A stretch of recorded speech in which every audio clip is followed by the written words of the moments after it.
Hi, I'm Sebastian, and today I want to talk a little bit about what we've been told about the world or the earth's ultimate destruction and the kingdom of God that is to come. If you believe in any of the Christian theology, your question touches one of the most profound and layered themes in both spiritual and theological traditions: the end of the world, the coming of the kingdom of God. Different belief systems and mystical frameworks interpret this very differently. So I'll explore it through several lenses, including Christian mysticism and metaphysical spirituality and just esoteric traditions in general. In apocalyptic literature, especially with Christian, this destruction is as symbolic as it is literal. In the book of Revelation, the earth undergoes a cataclysmic transformation. Plagues, natural disasters, war, the final defeat of evil. However, it's not about annihilation. It seems to be about purification. 2 Peter 3:10 says, "These elements will be destroyed by fire in the earth, and everything done in it will be laid bare." This is less about punishment and more about divine cleansing, because that's what fire does. It cleanses, it purifies, a breaking down of the illusion of the material power.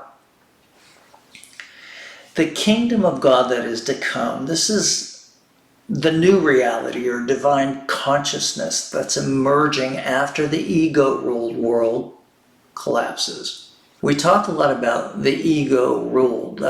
Basically, I've been saying that the ego is the me, and the God part of me is the I am. So you have the subject, the I am, and then you have the me, the physical bow.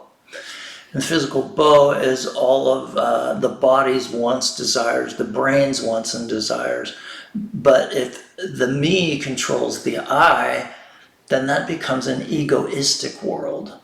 The I, the spiritual part, is to be controlling and taking care of the me. So Jesus said, "The kingdom of God is within you," in Luke 17:21. This suggests that it's not a place, but a state of being, one aligned with divine love, peace, unity, which was my talk yesterday. In A Course in Miracles, something I read quite often, this kingdom is already present, but unseen due to the ego's perception. Because if you're looking through the ego, you're seeing unforgiveness, you're seeing judgment. The end of the world is merely the end of our belief in separation. Once we release that belief and that judgment, we enter into something that is called the new earth, Revelation 21. "Then I saw a new heaven and a new earth, and God will wipe away every tear from their eyes." This new earth could be read as the emergence of an awakened consciousness, a collective return to love, wholeness, and union with God. The Science of Mind, written by Ernest Holm, teaches that the destruction that we see in Revelation is mental, the dissolution of error thinking, fear, and duality. I like that idea.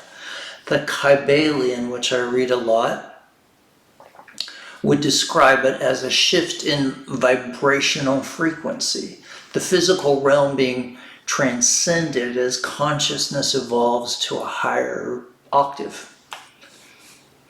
Theophas, my own work, or the angel that came through me, hints at this too, where the divine within, God's source, dissolves the false outer identity, ushering in true spiritual insight.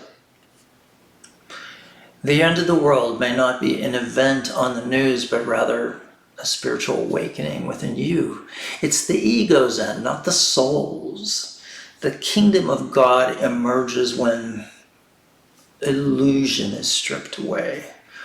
We remember our oneness with God. Fear is undone by love.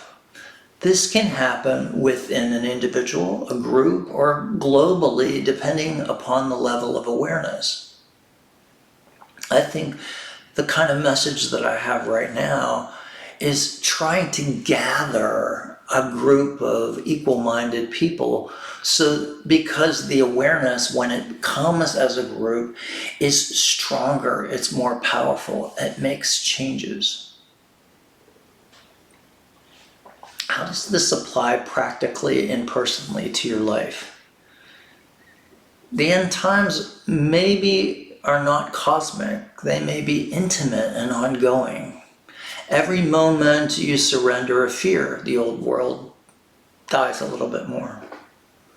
Every time you forgive, the kingdom comes a little closer to you. The life that consumes the world is also the fire of spirit, cleansing, illuminating, transforming. We don't wait for the kingdom, we become it.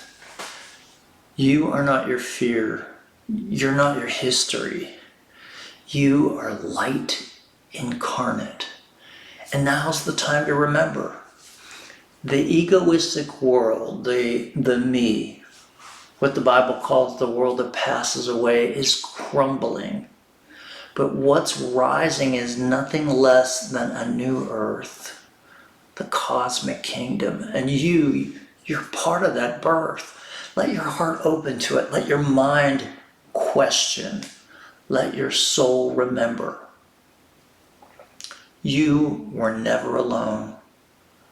Spirit God is always guiding you to this rebirth. It's happening in you and it's happening in the earth. Awaken. With the brain, with the mind, with a dream. And you need to have your brain clear for that dream to express itself. Can get really busy taking care of my home, 2 careers, and my family, when your mind can't seem to get quiet to rest. That's when you need to use zeroing out. I can't believe how much zeroing out has helped me reduce stress. You've got to try it. Work for me can get time-consuming and stressful at times, but zeroing out has really changed the way I look at my schedule and my time. Such a step above any other book I've ever seen about this topic, and it's such a simple technique, and I'm able to do it by myself, which I love. So